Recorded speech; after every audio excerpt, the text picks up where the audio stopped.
Hello guys, তো একটা আমার লেজি ডে ব্লগ শেয়ার করছি। আমি ঘুম থেকে উঠলাম আর যথারীতি ঘড়িতে বাজে 2টো।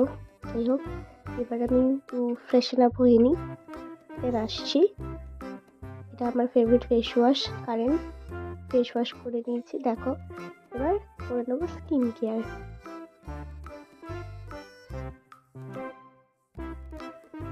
স্কিন কেয়ারও করে নিয়েছি, দেখো। জানি না কেমন লাগছে, বাট ঠিক আছে। এবার মা কয়েকটা কাজ দিয়েছে ঘরে, সেগুলো করতে হবে। কাজ করতে করতে একটু ব্ল্যাক কফিও বানিয়ে নিয়েছি, ব্ল্যাক কফি খেয়ে নিয়েছি। ইতিমধ্যেই আমার লাঞ্চও হয়ে গেছে, হয়ে এবার জাস্ট ল্যাপ খাবো, আর কিচ্ছু না। ফোন ঘাঁটবো, গেম খেলবো, ল্যাপ খাবো, দেন দেখা যাক কি করি। সন্ধেবেলা হঠাৎ করে আমাকে সারপ্রাইজ দিতে দেখো কে এসেছে। আবার সব থেকে কাছের একটা বন্ধু, ওর সাথে সময় কাটাতে কাটাতে ফান করতে করতে ব্লগ করতেই ভুলে গেছি। খেয়ে দিয়ে রাতে শোয়ার সময় মনে পড়েছে যে ব্লগটা এডিট করতে হবে, তো এরমই আমার দিন ছিল। চলো টাটা।